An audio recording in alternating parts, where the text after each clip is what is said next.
Assalamualaikum warahmatullahi taala wabarakatuh. Ya dina al-Fatihah. A'udzubillahi Bismillahirrahmanirrahim. Alhamdulillahirabbil alamin arrahmanir rahim maliki yaumiddin. Iyyaka na'budu wa iyyaka nasta'in. Ihdinas siratal mustaqim siratal ladzina an'amta 'alaihim ghairil maghdubi 'alaihim waladdallin. Amin. A'udzubillahi minasyaitonir rajim. Bismillahirrahmanirrahim. Alhamdulillahirabbil alamin. Allahumma shalli wa sallim wa barik ala sayyidina Muhammad wa ala alihi wa sahbihi wa ikhwanihi minal anbiya'i wal mursalin wa dzurriyyatihi ajma'in fi kulli waqtin wa hin. Amma ba'du, subhanaka la ilma lana illa ma 'allamtana innaka antal alimul hakim. Wa la haula wa la quwwata illa billahil aliyyil azim al azizil hakim. Fa'alal mu'mini ayyajtahida fi daf'ir riya'i ngan nafsihi. Maka wajib bagi orang yang beriman agar bersungguh-sungguh berjihad dalam menolak atau menghilangkan riya dari dirinya. Maka wajib bagi orang yang beriman agar bersungguh-sungguh menghilangkan riya dari dirinya. Ini rekaman ngaji yang malam Selasa ya. Rahasia hati seri kepira. Itu kalau yang enggak datang ya mendengarkan agak panjang tapi mendengar penjelasannya tentang riya itu. Ini seri kepira wi? 9 ya, sing rahasia hati seri 9. Dengarkan yang tidak berangkat.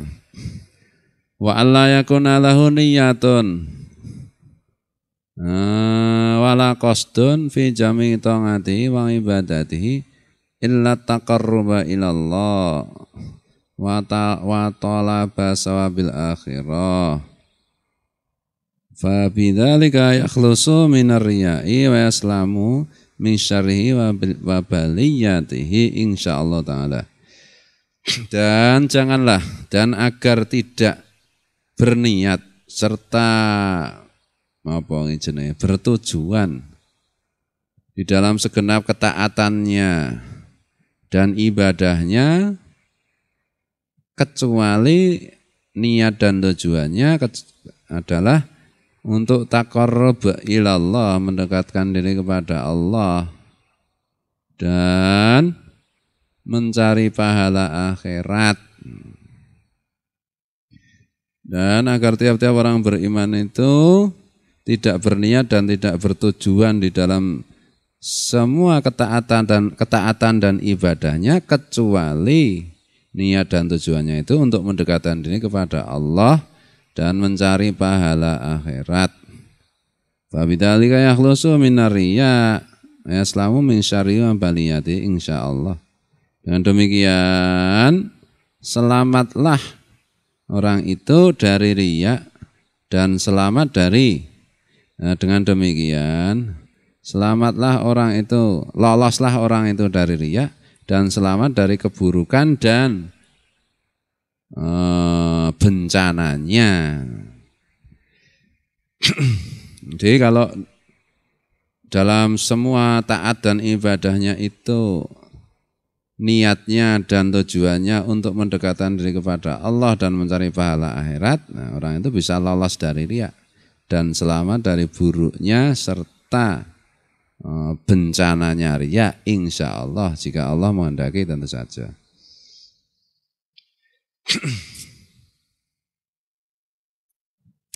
Kalau di kitab Minah Husaniyah ada juga yang lebih lagi, kalimatnya lebih lebih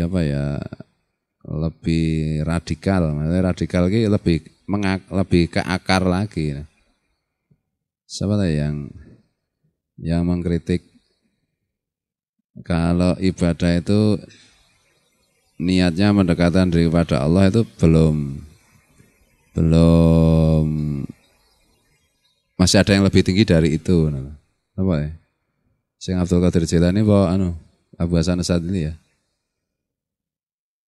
Jadi nawaitu taqarruban ilallah, saya berniat mendekatkan diri kepada Allah.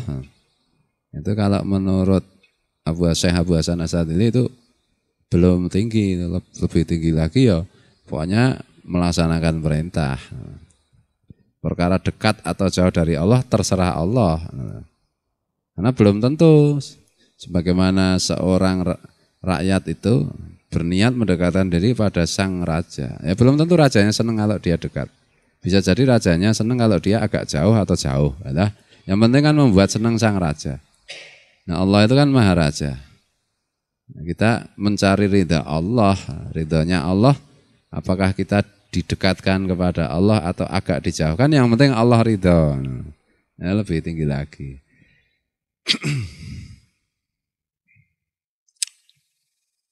Nah itu aja pendekatan kalimat aja. Maksudnya tentu semuanya itu niatnya menjalankan perintah. Wa mahma khafa ala nafsihi ar-riya'a fal yukhfi a'malahu wa yaf'aluha fis sirri haitsu la yattalingu alaihi an-nasu. Selagi orang yang beriman itu mengkhawatirkan dirinya berbuat riya, kalau khawatir dirinya riya, seyogianya dia menyembunyikan perbuat amal-amalnya dan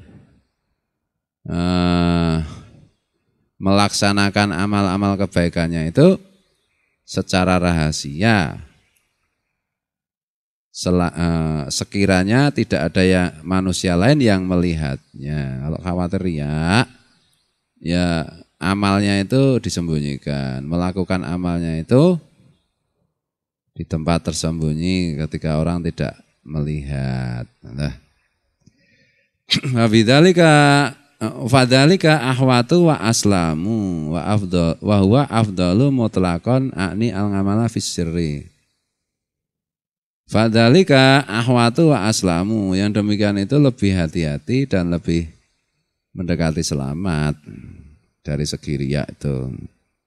Makanya para sufi itu metodenya salah satunya adalah nguzlah, tidak bergaul dengan manusia. Tapi kalau nguzlah kan harus ada yang ngawasi gurunya, jangan asal nguzlah terus tiba-tiba nanti koco cari gua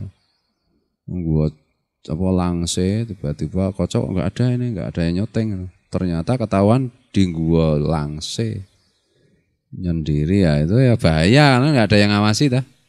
Itu harus direkomendasikan gurunya, itu harus atas petunjuk dan resep gurunya.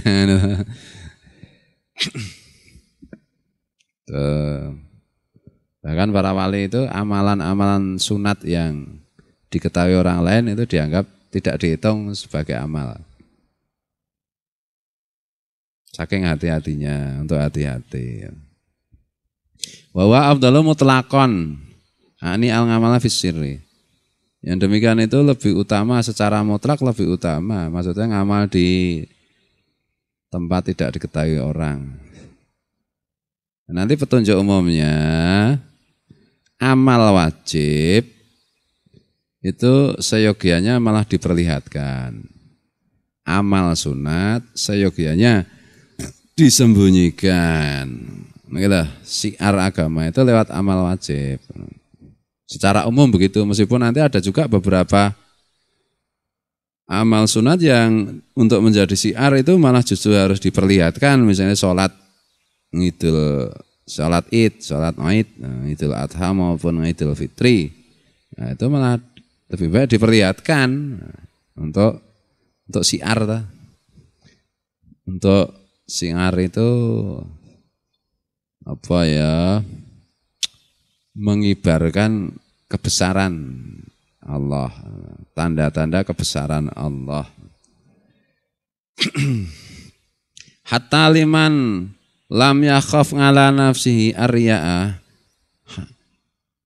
illa lil mukhlasi al-kamili alladhi yarju idza adharu al-ngamala ayyak tadiyah bi an-nasu fihi. Bani hatta liman lam yakhaf ala nafsi arya'a illa hatta lam yakhaf ala nafsi arya'a. Menyembunyikan ngamal itu lebih utama secara mutlak. Beramal di tempat yang tidak diketahui orang itu, beramal ketika tidak dilihat orang itu secara mutlak lebih utama. Itu bahkan bagi orang yang tidak khawatir dirinya riak lagi. Bahkan orang yang tidak khawatir dirinya riak pun beramal itu secara mutlak lebih utama kalau tidak dilihat orang. Illa lil mukhlasi al kamili alladzi yarju idza adharul ngamala ayyak tadiya bihi annasu fihi.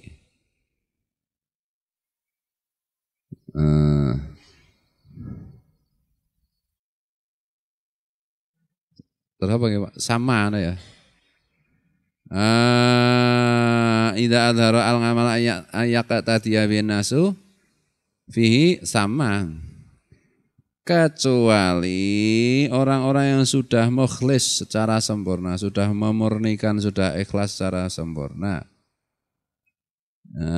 Itu berbeda lagi hukumnya. Jadi kalau tadi secara umum, secara mutlak itu amal yang dilakukan di tempat tidak dilihat orang atau amal yang tidak dilihat orang itu lebih utama. Bahkan bagi orang yang sudah tidak khawatir dirinya riak sekalipun. Tetapi beda dengan orang yang ikhlasnya sudah sempurna, yang berharap ketika memperlihatkan ngamalnya itu agar diikuti orang lain di dalam ngamalnya itu. Memberi contoh kepada orang lain agar orang lain juga ikut. Nah, itu tujuannya itu.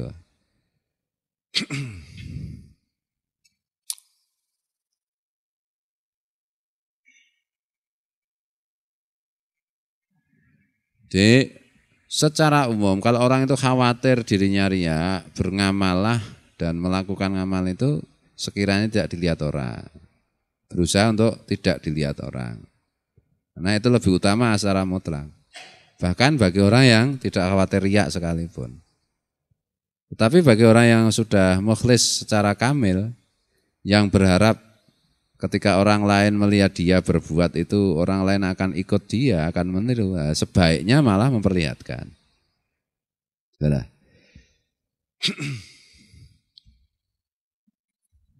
Wa minal a'mali ma la yatamakanu al-insanu min fi'lihi illa zahiran kata alamil ilmi wa ta'limihi. Dan di antara ngamal-ngamal yang manusia itu tidak mungkin di dalam melakukannya kecuali dengan zahir, dengan memperlihatkan, dengan dilihat orang. Itu contohnya seperti mencari ilmu dan mengajarkan ilmu, itu harus diketahui orang. Sudah. Karena menarik itu guru sekumpul itu kan mempersilahkan santri-santrinya untuk merekam ngajinya. Nah, kalau untuk generasi guru sekumpul ketika merekam ngaji itu belum sesuatu yang umum, itu sudah ide yang sangat revolusioner, direkam. Kemudian bahkan kasetnya dijual. Jual kalau pengen dapat kasetnya, dulu masih kaset dijual. Kemudian banyak juga santri-santrinya yang merekam secara audiovisual, di video. Kemudian dijual juga. Dan sekarang sudah di-share, sudah enggak dijual lagi tapi di-share di media seperti YouTube misalnya dan yang lain-lain misalnya. Kenapa ya? Mencari ilmu dan mengajarkan ilmu itu harus di-share. Itu loh, sebaiknya malah di-share supaya banyak orang yang tahu. Itu loh. Tujuannya bukan popularitas, bukan apa. Karena ilmu itu harus disebarluaskan. Makanya kita juga ikut merekam. Betul loh. Nah, kalau ulama-ulama yang zaman dulu seperti Imam Al-Ghazali kan melestarikan ilmunya dengan menuliskan dalam bentuk kitab-kitab. Gitu. Sekarang, karena dulu belum ada video. Nah, sekarang ada video dimanfaatkan untuk menyebarluaskan ilmu. Mana lah?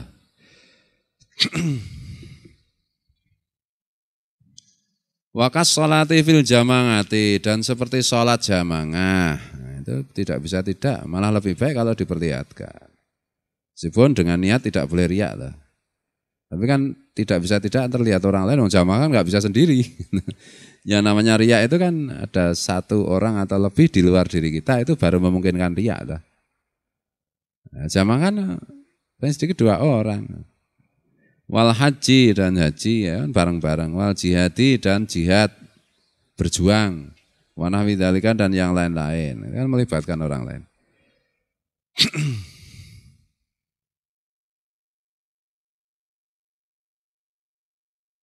Faman khafa minar riya'i hala fi'li syai'an min hadhil a'mali az-zahirati falaysa yambaghi lahu ayyatrukahu bal alaihi ayyaf'alahu wa yastahida fi daf'ir riya'i ngan nafsihi wa yasta'ina billahi ta'ala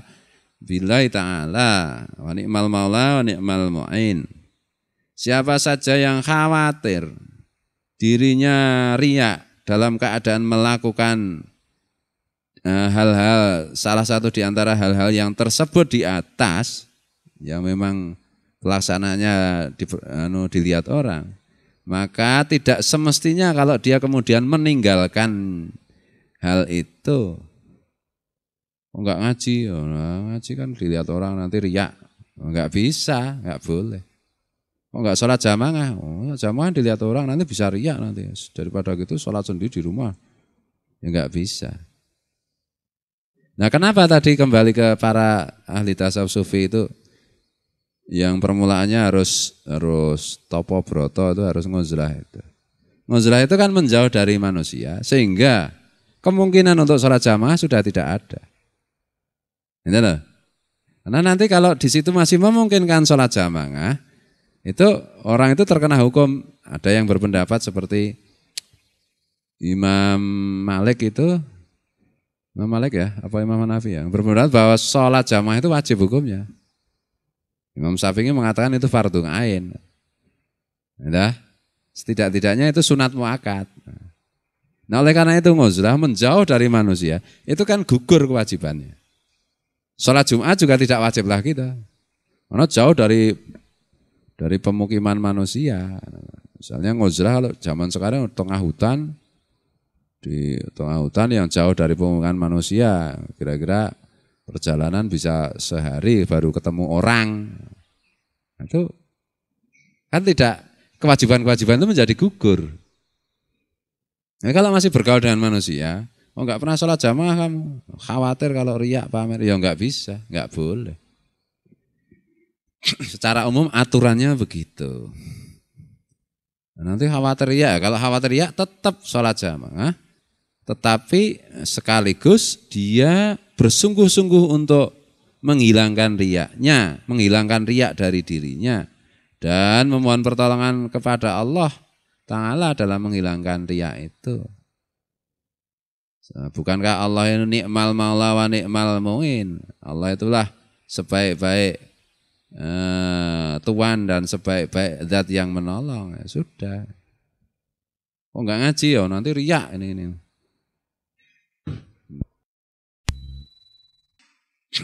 Alhamdulillah.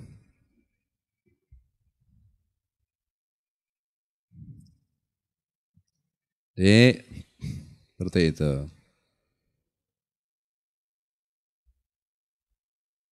Ini tentang riya ini tadi. Apa gue? Seperti itu.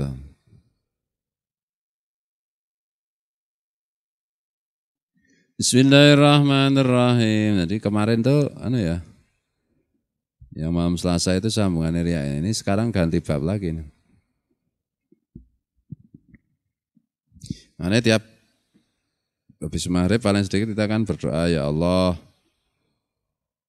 bersihkanlah hati kami dari riya. Riya itu kan tempatnya di hati. Bersihkan hati kami dari apa saja yang tidak Engkau ridhoi. Bersihkan hati kami dari segala penyakit yang tidak Engkau ridhoi. Udah. Terus menerus berdoa. Bismillahirrahmanirrahim. Nah, ini supaya komplit yang Itu yang rekaman malam Selasa diputar. Wa minal muhlikati al hasadu, dan di antara hal-hal yang menghancurkan yaitu hasad, iri. Ini cara Jawane panas ten. Panas ten ini panas hatinya. Panas tain. Panas hatinya. Iri. Lil muslimina.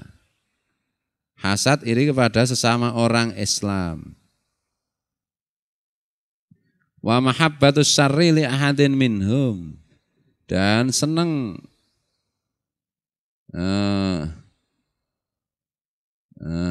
bikin kejahatan kepada salah seorang di antara orang Islam. Wa itmarul ngadawati, dan menyembunyikan permusuhan. Wal ghassu, dan menipu. Membujuk, menipu.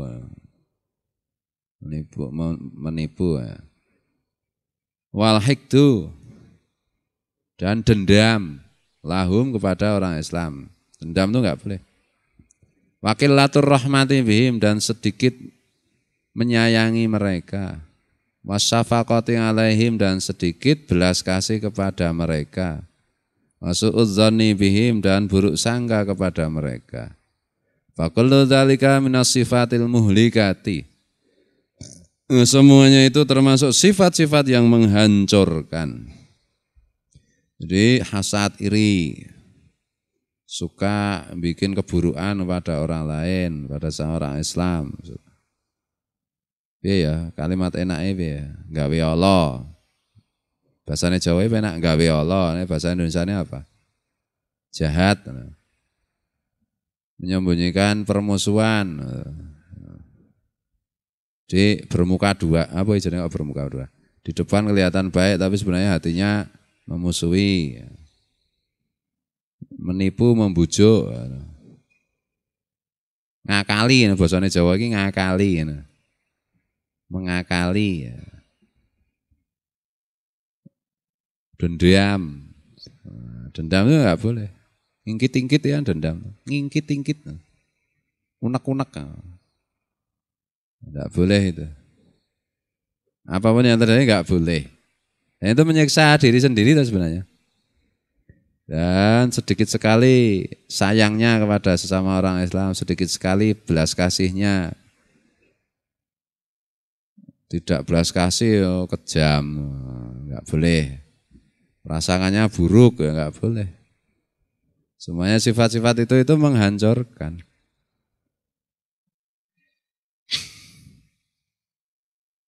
Ya mbak, sejelek apapun orang enggak boleh dendam, titik. Wah, koco itu tahun kemarin, pokoknya enggak mau kenal gini, enggak boleh gitu itu. Seburuk apapun kita enggak boleh dendam. Betul lah. Boleh dendam. Betul lah. Oh, belum mati kok orangnya. Orang itu kan dinilai setelah mati. Baik dulunya. Kalau masih hidup itu masih mungkin menjadi baik. Yang baik juga alhamdulillah masih mungkin untuk menjadi buruk. Jadi tidak pernah ada istilah sabar itu ada batasnya, enggak ada. Maaf itu tutup pintu maaf untukmu, enggak ada. Ada itu kalimat-kalimat yang tidak boleh dalam Islam. Betul loh. Marah, misalnya marah dengan kocok, ya sudah marah tapi jangan lama-lama marahnya, Pak. Maksimal kan 3 hari kata Rasulullah. Sudah, nggak boleh dendam. Kecuali kocok punya sifat-sifat, punya perilaku yang membahayakan agama. Saya tukang fitnah, tukang ini macam-macam. Misalnya loh, ini gue contoh loh. Nah, itu harus kita musuhi, maksudnya kita lokalisir. Tetapi kita tidak dendam, kapan saja kocok itu tobat ya kita terima kalau memang benar-benar tobat. Dan kelihatan loh benar-benar tobat atau tidak, benar-benar kapok atau tidak. Tapi dalam hati tidak boleh kita dendam, ingkit-ingkit, enggak boleh.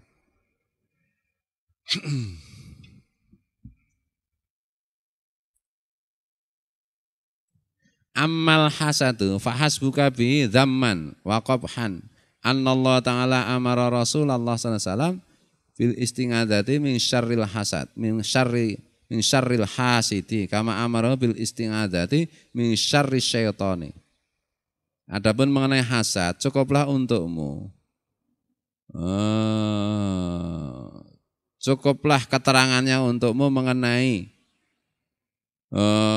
buruknya dan jijiknya, menjijikkannya hasad itu, yaitu bahwa sungguh Allah Ta'ala memerintahkan Rasulullah SAW untuk memohon perlindungan dari buruknya orang yang hasad, sebagaimana Allah memerintahkan Rasulullah untuk memohon pertolongan kepada Allah dari buruknya setan.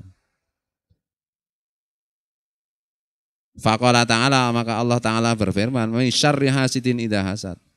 Dan aku berlindung kepada Allah dari buruknya orang yang iri ketika dia sedang iri.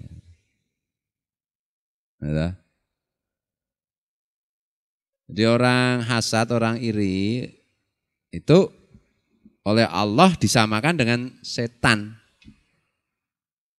Sama itu. Qul a'udzu birabbin nas, malikin nas, ilahin nas, min syarr apa? Min syarril waswasil khannas. Dari buruknya setan yang maju mundur, maksudnya menggoda, membisiki. Ya. Wa min syarri hasidin idza hasadan. Akhirnya kan ayatnya itu. Sama dengan setan.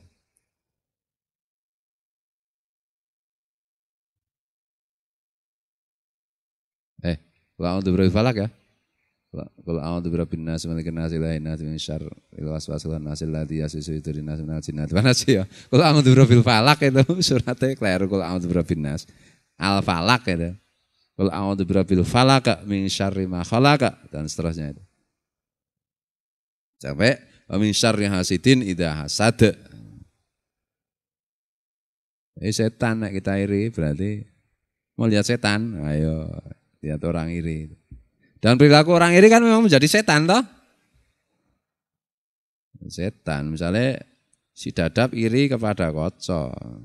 Teman-temannya Koco mesti dipengaruhi oleh si Dadap itu agar membenci Koco kan. Ini setan toh. Memusuhi Koco, menjauhi Koco, memboikot Koco.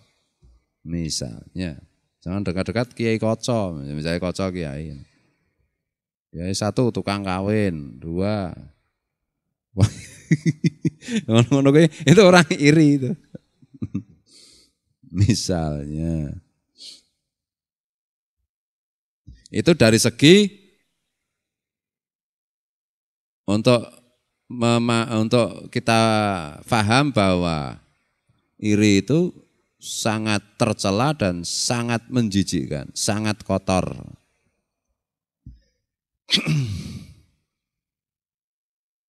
Waqala alaihi salatu wassalam, Nabi alaihi salatu wassalam juga bersabda, iyyakum wal hasad fa innal hasada ya'kulul hasanati kama ta'kulun nar al hatab.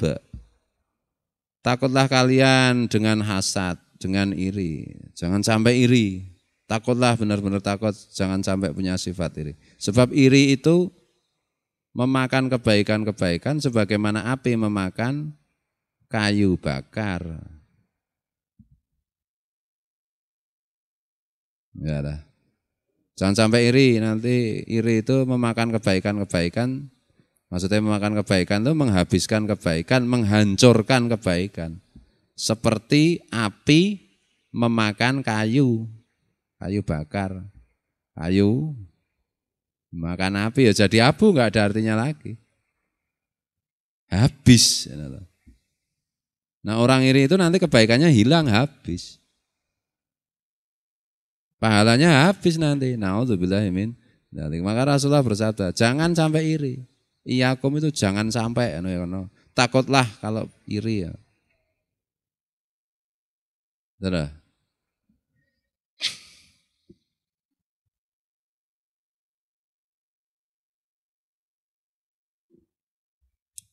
Tuh.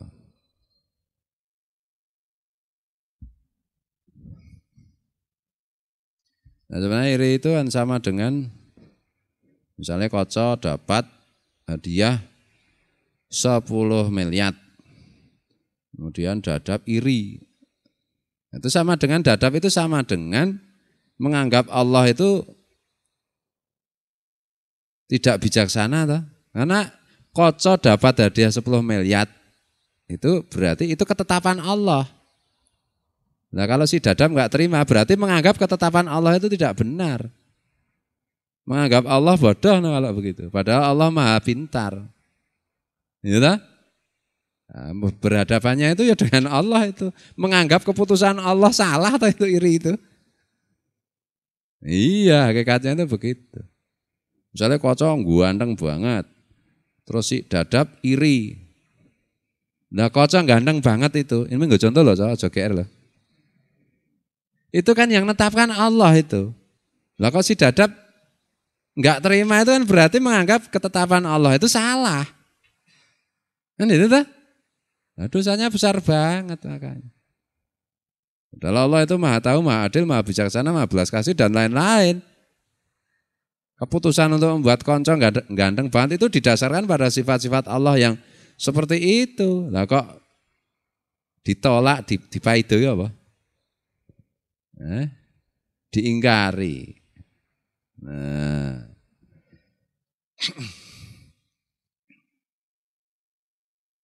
Makanya wah Koco ganteng banget. Harusnya Dadap enggak usah iri.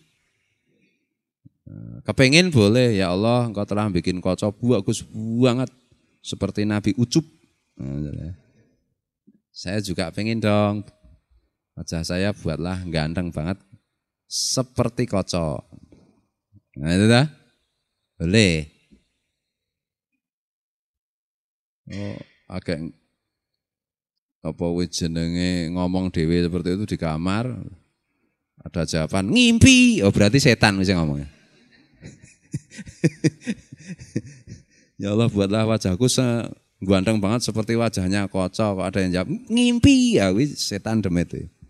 Jem. Iri ya nih. Misalnya Koco jualan laku keras. Jualan apa coba biasanya? Jualan rumah Jawa. Laku keras. Yang laku yang keras-keras. Kemudian Dadap juga jualan rumah Jawa. Lah kok Dadap kok iri?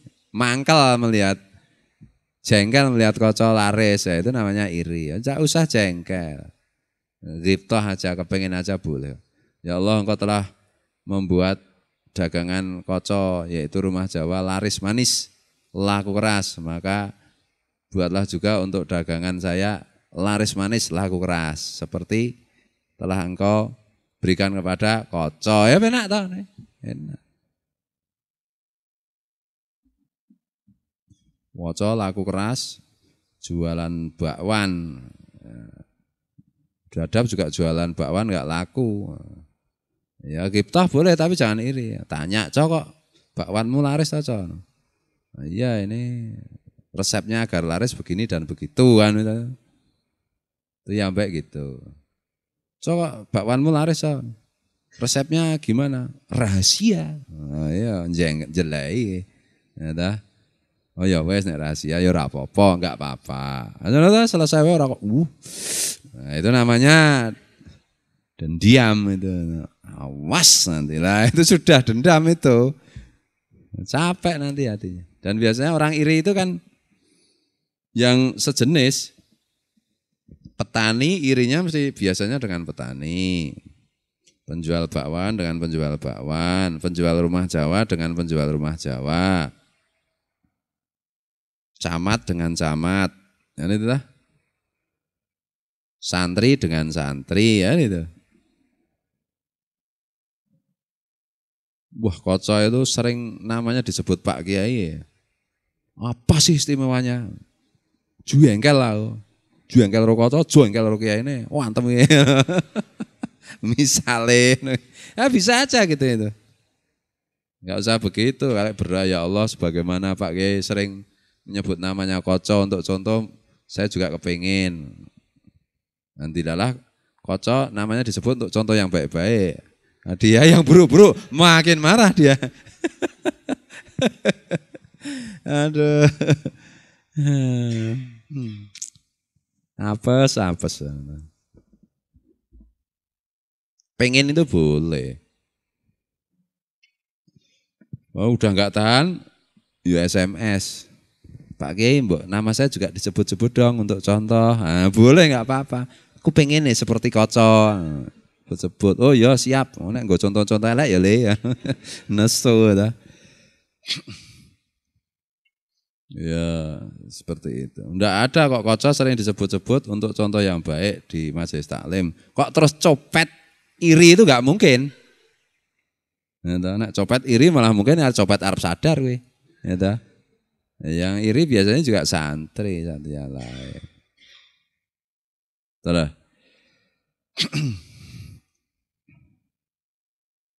Kalau santri sini enggak ada yang iri itu. Insyaallah. Koco sering disuruh Pak Kiai membelikan rokok. Yang lain enggak ada yang iri, sembunyi semua.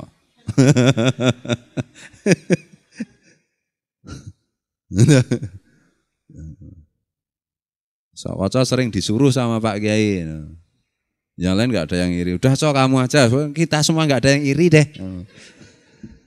Asem tenane.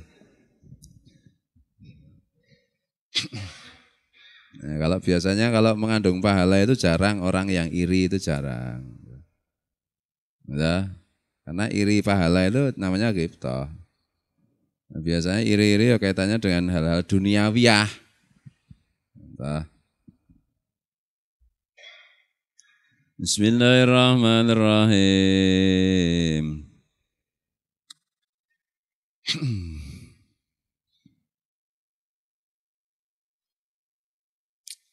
Nah, sebenarnya intinya itu kan orang itu kalau iri macam-macam tidak fokus pada diri sendiri.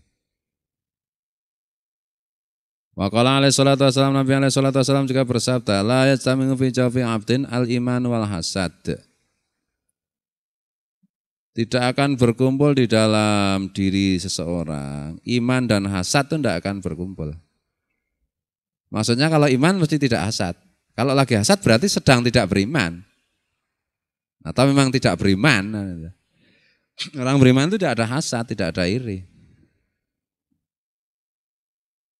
Betul. Karena tahu bahwa Allah itu maha adil, paham. Allah itu maha adil.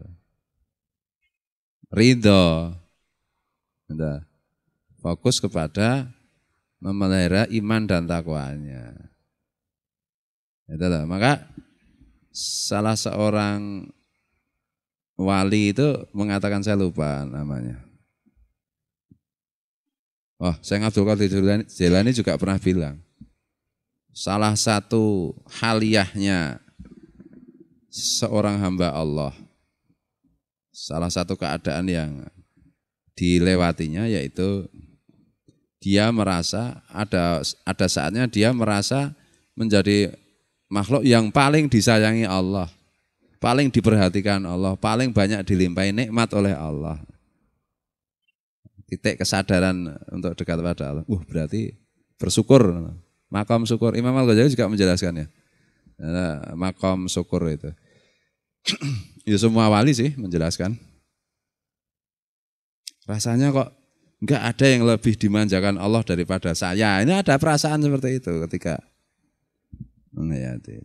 Kemudian lama-lama tahu bahwa semua makhluk itu sebenarnya ya diperlakukan Allah dengan istimewa. Cuma paham atau enggak?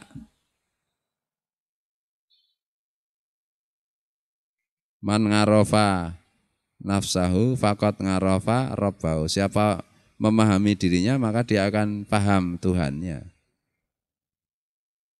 Dari diri sendiri nanti terus melihat semua makhluk Allah ternyata diperlakukan, diistimewakan semua, dimanjakan oleh Allah. Baik yang kaya maupun yang miskin, baik yang sehat maupun yang sakit, baik yang muda maupun yang tua. Betul? Ada suasana hati seperti itu. Salah satu keadaan hati orang yang mendekatkan diri kepada Allah. Inilah. Rasanya ini tidak ada yang lebih dimanjakan daripada saya. Ada perasaan seperti itu. Apa-apa kok serba enak dan kepenak, sakit ya enak, sehat ya enak. Punya duit ya enak, enggak punya duit ya enak. Misalnya mendengar pujian orang ya enak, mendengar celaan orang ya tetap enak. Apa enak semuanya. Panas enak, hujan enak. Dingin enak. Apa we? Gerah ya enak. Gerah enak. Rasanya itu enak terus, enak banget. Nah itu duwe det enak, ruan det cebah lah kuwi urung kowe. Padahal wis menyang duhanan terus. Gregeten ranyangsan. Ranyang ya karemu lah kok nesu. Gusti Allah kok nesu. Oh jane ra nesu Gusti Allah, nesu Pak Kiyaine. Berarti dongane ra mandi ngono. Karemu. Aduh. Santri aneh-aneh wae itu. Ora tanyang duha con. Oh apa duha? Tetep ra mandi, rokok tetep ra tau duwe. Nah kowe berarti duha mek arep golek rokok. Nek arep golek rokok rasa duha kowe golek jepitan ae to. Dalan oke. Terus kowe kok anggere omong ra aku lah ngrokok mesti tak gawe tegesan dawa-dawa. Wah ana kaca nggo jepitan ya. Rong sedotan guang. Iya. Ben kaca merasa paling dimanjakan Allah. Alhamdulillah untuk tegesan dawa. Tuh, itu tidak mudah dan makanya semuanya itu kan pemberian Allah. Itu termasuk halwatul ibadah, nikmatnya beribadah pada Allah. Itu tentu semuanya itu akan diberikan Allah kalau kita bersungguh-sungguh. Itulah. Apa yang paling banyak kita pikirkan ya itulah sebenarnya kita. Itulah. Apa yang kita seharian kita pikirkan, kita prihatinkan, kita fokuskan, ya itulah diri kita. Misalnya. Nah misalnya itu. Jadi sabda Rasulullah SAW, di dalam diri seorang itu iman dan iri enggak bisa bersatu. Kalau sedang iri berarti sedang tidak beriman. Kalau beriman beneran pasti tidak pernah iri. Ya dah.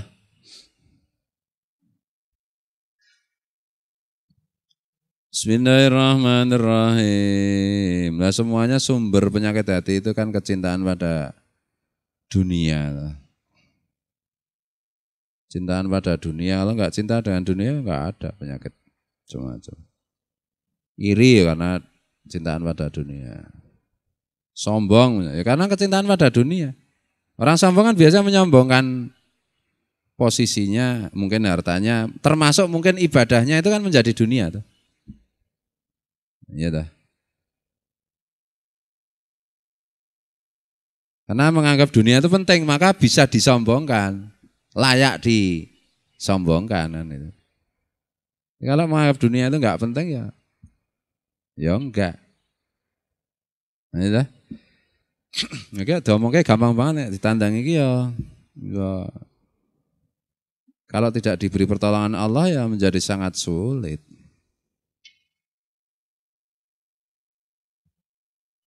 Wa dasyadidun fata'amalhu. Kalimat ini kan berarti berat banget, maka renungkanlah. God bless ngajari renungkan, pikirkan. Ini kayak orang tentang iri ya kayak. Tapi beda meneh. Tentang kehidupan. Kelingan God bless yang membengi sekilas nonton TV ada God bless ya. Sudah sepuh-sepuh. Ya memang usia orang itu ya makin tambah tua. Tapi apa yang kita pikirkan itu ya itulah diri kita. Kadang-kadang usianya baru 17 tahun tetapi pikirannya memikirkan ilmu-ilmu akhirat sehingga ya dia temua itu apa? Dewasa. Tidak usianya belum tua tapi sudah temuo bahasanya Jawa, sudah tua. Udah yang usianya 60 tahun, tapi yang dipikirkan itu ya tentang entertain, tentang pentas, tentang aksesoris. Ya udah keriput-keriput tapi gayanya kayak remaja itu. Tapi remaja jadul. Nah, nanti ya saru kayak. Ya artis barat ya. Umurnya udah 70-an bikin album itu yang bikin klip ya, sing gitar ya kayak jerangkong ya. Sing nyanyi ala. Ini segerombolan zombie. Nah ya perasaannya itu ya masih remaja, membayangkan mungkin 40 tahun yang lalu, perasaannya sama dengan 40 tahun yang lalu. Jadi ngene gitar ini remasannya itu bisa nom kae. Ada bar nyanyi sepisan geledak semaput. Maka cuma bikin single, album single. Sak lagu wis modar kok ya masalahnya. Ora wani album. Kadang-kadang ya lucu ya. Meroh ya. Ya Allah. Dia klipnya ya. Sing ngedram ya. Kuat. Sing ngefas. Pemanisnya modelnya itu ya perempuan, ya masih muda. Juga jalan ilir mudik. Tadi.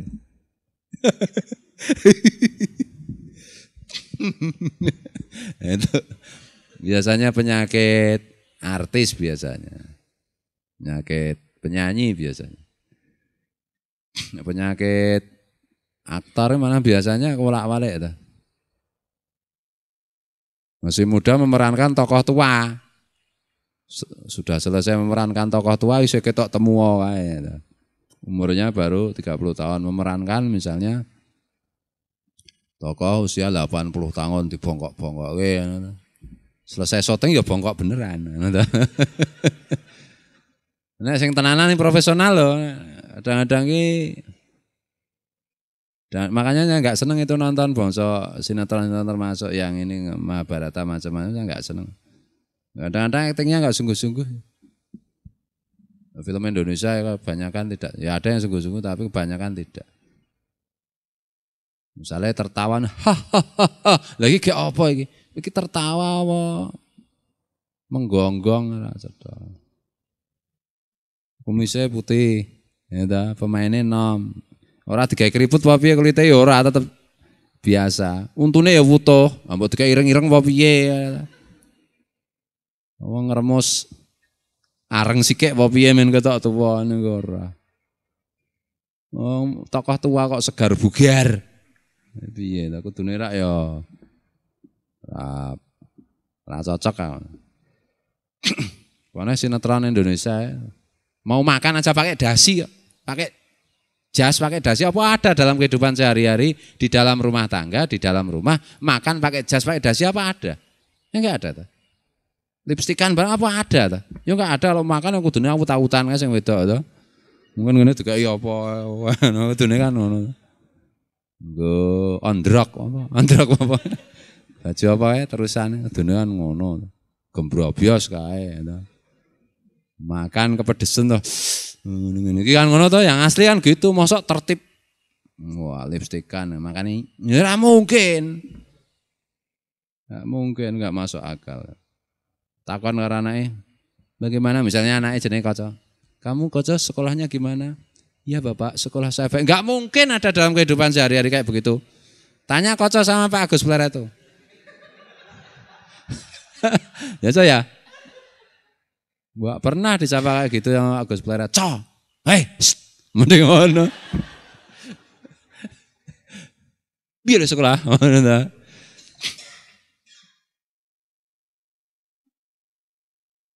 Paling lawe kok ora enak, Pak. Kayak pokoknya disyukuri rasa anu. Paling ngono kuwi, ora kok. Bapak, makanannya tidak cocok saya. Tidak enak. Apa begitu? Ora mungkin. Pak Agus apa begitu? Enggak mungkin. Merah mungkin. Sinetron Indonesia ramu tuh. Mau wegah aku nek siji ya. Makanya kalau ada orang kok pada seneng nonton sinetron kok sampai nangis bareng aku malah heran loh. Ini yang gila sinetronnya apa penontonnya ini?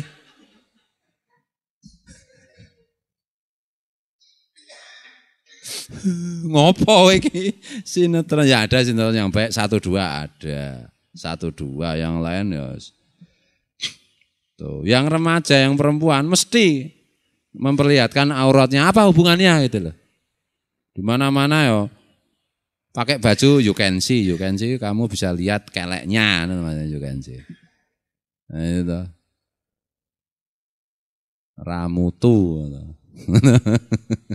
ngono udah didelok ya ora cerdas, sing gawe ra cerdas, sing nonton ra cerdas. Nah, Indonesia iki kalau mau menang apa-apa itu jangan yang cerdas-cerdas. Yang goblok-goblokan mesti menang malan. Ini cerdas mah akeh kalah. Ya ta. Mah akeh kalah apa-apa mbok. Sale kowe dadi bupati, anggere kowe iki menampakkan wajah goblok. Programmu program goblok mesti dipilih kowe. Nek cerdas banget, canggih, ya ta. Malah DCC kowe. Ya ta nek ya yang penting aku ora mikir. Oh mah menang kowe. Malah menang kowe. Nek ora ya pokok men sing marake terenyuh hati. Saya merasa sakit. Wah ngono kuwi wis nangis kabeh ibu. Sebagai pemimpin saya dihina, sakit. Oh kabeh ngono nyoblos kabeh ta. Ya ta. Carane ngono kuwi. Nek kowe gagah, ora dipilih mah donake Ganaspati kowe. Niki lho kowe iso nek nyalon presiden ngono kuwi tak kandhani carane. Aja kelihatan cerdas ya nek perlu. Ah ngono mah dipilih kowe. Ibu-ibu mriki ih gemes kan. Mesti ngono kuwi ya ta. Nek kowe cerdas, jadi kita harus memikirkan masa depan Indonesia dengan wah itu malah malah wedi ya ta. Marai mumet anu ta. Tak cerdasnya malah marai mumet. Bagaimana Saudara Koco sebagai capres masa depan Indonesia? Ya dipikir nanti. Yang penting rakyat seneng gitu aja kare. Ayo ngono mau coblos kabeh. Ngono kuwi ya ta. Remaja idi gemes anu to. Lucu deh anu to nyoblos kabeh. Itulah Indonesia hari ini. Makanya digawe pinter men aja ngono terus mosok arep ngono terus to. Ning kon ngaji angel dene ora pinter-pinter. Nah nek Kiai Katrok jane sing katrok iso apa to? Ya dah. Nek kemayu barangnya laris tuh saya kan itu apa presenter sing kemayu-kemayu ki laris. Itu karena ya biasanya ngasih suara itu kan ibu-ibu remaja putri sing kemayu kan seneng. Nah, sing serius-seriusan enggak pernah nek misalnya soal rating TV barang kan yang penonton TV ya kebanyakan yang gitu-gitu. Nah, kemayu cowoknya ada di presenter kudu kemayu. Ojo kaya wingi kae ngumumke blas ra kemayu. Kudune pengumuman. Nah, yang kacau kalau militer kayak begitu sudah siap gerak. Modiar tembak. Aduh, militer juga sudah mulai ada yang kayak begitu. Maka saya nggak senang itu militer kok joget-joget itu nggak senang saya. Polisi joget-joget. Joget mulai cahaya-cahaya waduh repot. Dan setelah itu kan banyak tau polisi yang joget-joget. Masuk polisi pleret ada yang joget-joget kemarin. Kemayu awake jegenduk lemu kumisen sik. Kaya ngono bulane. Dari mana Bapak? Dari situ. Ngono ya modar. Padahal ndelok mendelik kumise mantep, Pak. Nah kalau orang India enggak apa-apa memang kebiasaan mereka. Kalau ngomong kan gini-gini, ya ta. Wong Indonesia memang pleret ya. Antem isisan kandake ndro pleret. Kandake ndro pleret main ndro pleret lagi haji dan doakan mudah-mudahan selamat. Mabrur. Kandake ndro pleret iso dibandem nggo batu balang jumroh itu. Mau tentara joget-joget sekarang kan ada gerakan joget-joget senam itu loh. Di mana-mana digalakkan itu. Ya, mana tahu ya? Hampir semua di lapangan sekarang ada itu. Militer melu, polisi melu, wah iki piye? Ini ya mungkin maksudnya kalau tembak menembak dalam perang malah bisa menghindar dari tembakan, gesit. Kayak kan, udune ora ya tegas. Ya biar anu ya Pak, biar liuk-liuk, nek ditembak iso ngene gitu. Piye Indonesia? Gaduh namanya itu. Kalau gaduh itu ya nggak ada yang serius. Kalau nggak ada yang serius ya nggak ada kemajuan. Ini sekarang digerakkan loh kayak gitu. Kemarin di situ lapangan ada. Tak kira ngopo bol senam. Nah ini ogleng we ana senam. Nenek ogleng rapong ibu-ibu rumah tangga lah. Merasa dirinya sudah nggak cantik, khawatir kalau suaminya selingkuh apa-apa, terus don joget-joget. Ben kuru. Nah, bol mah muda lemu. Lawang bar senam terus jajan bakso 3 mangkok. Es buah 3 mangkok. Ya wes jeblok apa. Ibu-ibu itu sebenarnya enggak usah takut gemuk. Itu ada komedian tuh. Kriteria wanita itu kalau mau nikah yang dipilih yang gemuk. Loh, itu loh. Jadi kalau gemuk itu bukan berarti tidak cantik. Gemuk cantik banyak. Kurus tidak cantik juga banyak. Pengennya kurus banyak jadi gereh. Ya. Saking kurusnya tubruk kucing tenan. Jadi kira gereh. Wes tak gojek wae. Wallahu a'lam. Assalamualaikum warahmatullahi wabarakatuh.